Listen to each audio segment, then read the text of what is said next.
सिद्धि की एक आदत थी। उसे इंग्लिश के शब्दों को अपनी हर बात के बीच में बोलने का बड़ा शौक था, खास तौर से स्टॉप।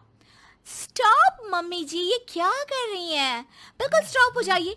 कितनी बार कहा है कि किचन में कुछ भी सामान इधर उधर करने से पहले पूछ लीजिए। अरे क्या स्टॉप स्टॉप करती रहती है।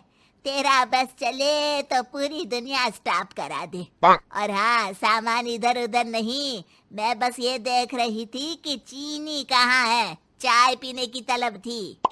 स्टॉप मम्मी जी, अब ये मत बोलिए कि आपको ये भी नहीं पता कि किचन में चीनी कहाँ होती है। सास को सिद्धि की बात बिना सर पैर की लगती है। वो उससे बहस नहीं करना चाहती, सो वहां से निकल जाती है। सिद्धि कमरे में।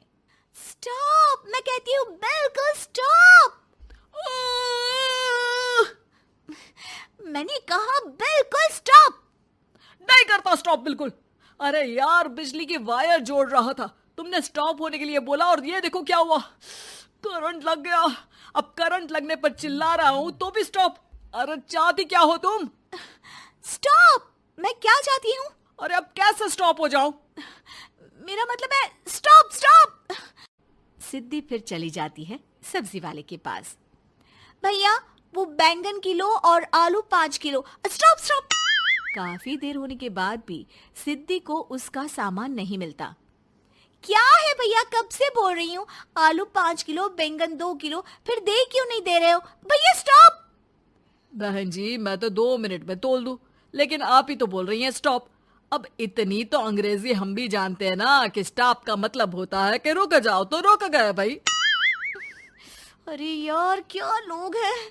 स्टॉप। अरे तोलो तोलो चलो।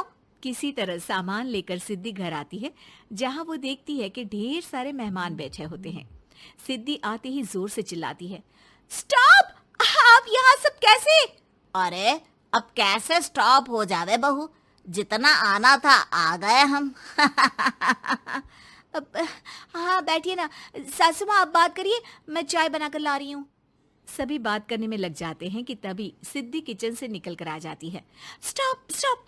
अरे क्या खाएंगे आप लोग? पकौड़ी बना दूं या चीला, या फिर इडली बना दूं? अरे जो मर्जी बना दो, बस ले आओ जल्दी से बहू, इन लोगों को निकलना है, कोई जरूरी बात करने आए हैं। अच्छा अच्छा स्टॉप।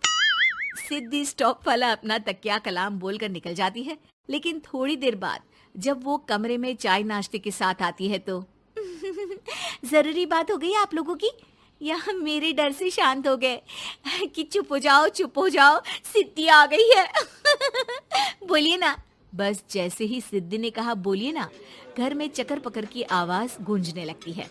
अरे तुम स्टॉप क्या बोल कर गई, सभी शांत हो गए, अब बात शुरू करेंगे। हाँ भाई, बहू तुम वो स्टॉप बोल कर गई तो हम लोगों को लगा कि शायद तुम भी सुनना चाहती हो कि हम लोग क्या बात कर रहे हैं। फिर जो मेहमानों की बात शुरू होती है वो घंटों बीत जाते हैं, चलती ही रहती है। अरे तेरे स्टॉप के चक्कर में दोपहर हो गई, अब जाकर सबके लिए जा खाना बना कर लिया। तभी स्टॉप नहीं बोला होता तो अब तक बात खत्म हो चुकी होती। बेचारी सिद्धि करती भी क्या, खुद के स्टॉप बोलने की आदत से खुद ही परेशानी मोल लेती है। आप लोग खाना खाकर जाइए, हाँ मैं जा रही हूँ बनाने। मम्मी जी, लेकिन स्टॉप, मैं ना खाना बनाकर लाती हूँ। सिद्धि सबको खाना खिलाकर विदा करती है। पूरी तरह से थक चुकी सिद्धि शाम को पार्क में वॉक करने जाती है। स्टॉप यार, आज तो मैंने बहुत खा लिया, पेट लग रहा है कि फट ही जाएगा। सहेली एक जगह खड़ी होकर सिद्धि की बातें सुनती है। सिद्धि उसे दिन भर की सारी बातें कहती हैं। स्टॉप यार स्टॉप, चल मैं घर जा रही हूँ। सोचा था थोड़ा वॉक कर लूंगी, पेट हल्का हो जाएगा। सारा दिन काम कर करके थक भी गई थी, लेकिन यार तेरे कारण बस खड़ी ही रह गई। वैसे तो पार्क करने क्या आई थी? और यार बड़ी अजीब लड़की है, मैंने कितनी बार बोला कि मैं वॉक पर आई थी, लेकिन तू स्टॉप स्टॉप बोलकर रोक लेती थी मुझे। यार प्लीज अब तू जा, मैं वॉक करके ही घर जाऊंगी। ओ यार, वो स्टॉप तो मेरा तकिया कलाम है। घर के सभी लोग सिद्धि के स्टॉप से परेशान थे। वे कभी उसके बोलने पर स्टॉप हो जाते तो मुसीबत आ जाती, कभी नहीं होते तो भी मुसीबत आ जाती। अरे मैं तो इस बहू के तकिया कलाम से परेशान हो गई हूँ। अरे कोई तो उसकी ये आदत हटाए। देखो माँ, ये जो आदत होती है ना, जब तक खुद की जान पर न बन जाए आदत छूटती नहीं।